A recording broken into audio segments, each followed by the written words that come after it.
Salut les amis, j'espère que vous allez bien. Aujourd'hui on se retrouve pour une vidéo qui va parler de la cohabitation entre individus de la même espèce. Ici pour exemple je vous parlerai du Phelsuma grandis. Alors certes j'ai déjà fait plusieurs vidéos à leur sujet que vous trouverez dans la description. Mais aujourd'hui j'avais envie de les prendre pour exemple et en vous parlant de leur histoire depuis que je les ai acquéris.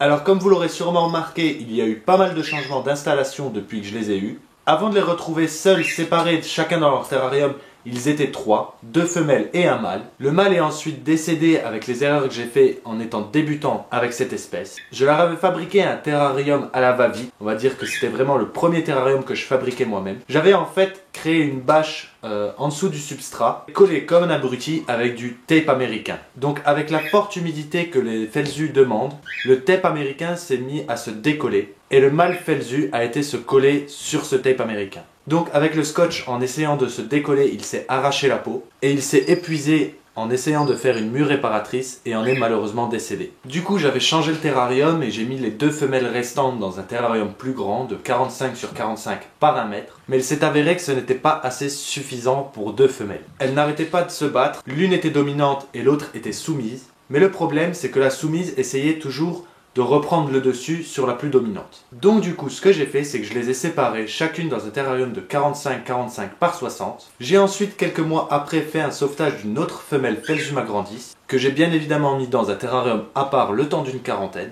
Et j'ai décidé récemment de remettre les 3 ensemble. Alors pourquoi j'ai retenté cette expérience? Dans la nature, c'est toujours la loi du plus fort. Il y a le dominant et les soumis. Ici, en ayant refait un groupe de 3, mais cette fois-ci de 3 femelles, cela donne un juste équilibre dans ce groupe. Il y a la dominante, celle du milieu et la soumise. Celle du milieu va permettre, entre guillemets, au groupe de donner un juste équilibre et d'empêcher la soumission extrême, mais également d'empêcher que la soumise repasse au-dessus. Si la Felsu soumise voudrait devenir la dominante, il faudrait qu'elle s'attaque aux 2, ce qui est totalement impossible vu qu'elle est toute seule contre 2.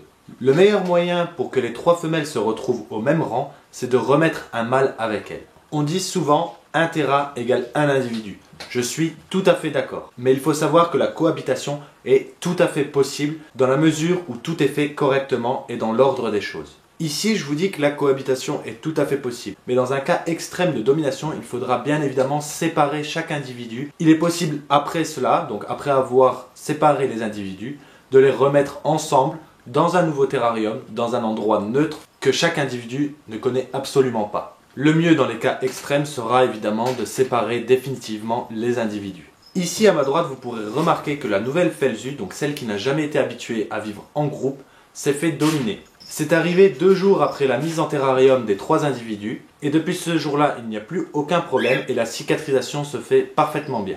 Je pense même savoir qui est la dominante parmi le groupe, je vous la mets juste ici. Si vous avez comme projet de faire de la cohabitation d'individus de la même espèce, voici quelques conseils. Tout d'abord, très important, privilégiez les groupes de plus de 2 individus. Il vous faudra faire entrer tous les individus en même temps dans le terrarium, dans un terrarium neutre qu'aucun individu ne connaît. Un terrarium bien évidemment beaucoup plus grand que les tailles conseillées sur internet sera préférable.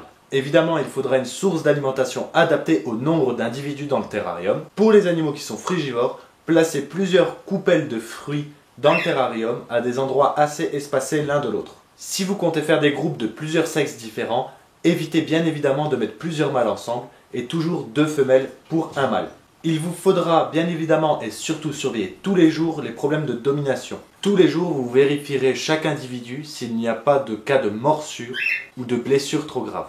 Un autre point très important, il vous faudra au minimum 2 cachettes par individu assez espacées dans le terrarium. Il faut savoir qu'en général, les lézards sont extrêmement territoriaux. Surtout chez les Felsus, leur cachette, c'est leur cachette. Donc il faudra privilégier beaucoup de place et beaucoup de cachettes par individu. Bien sûr, je ne dis pas que la cohabitation est la meilleure des choses. Il y a certaines espèces qui supportent sans problème la cohabitation et d'autres espèces qui se créeront du stress à cause des autres individus dans le même terrarium. Il y a d'ailleurs d'autres espèces comme les caméléons qui supportent très mal la vue d'autres terrariums, d'autres reptiles dans la pièce. Donc voilà les amis, j'espère que cette vidéo vous aura plu. Si c'est le cas, n'hésitez pas à mettre un pouce bleu et me le dire dans les commentaires. N'hésitez pas non plus à nous rejoindre sur les réseaux sociaux. En tout cas, je tiens à préciser qu'il ne s'agit que de mon point de vue, et bien évidemment, il est libre à vous de penser si oui ou non la cohabitation est une bonne chose chez les reptiles. Comme vous l'aurez remarqué, j'ai également aussi préféré vous parler de mes erreurs sans aucune honte. L'erreur est tout à fait humaine et nous fait évoluer. J'ai préféré vous parler de mes erreurs pour pas que vous fassiez les mêmes. En tout cas, j'ai adoré vous faire cette vidéo et vous parler de la cohabitation possible entre individus de la même espèce. Et je vous dis à tous à mercredi prochain 21 h pour une nouvelle vidéo. Ciao tout le monde!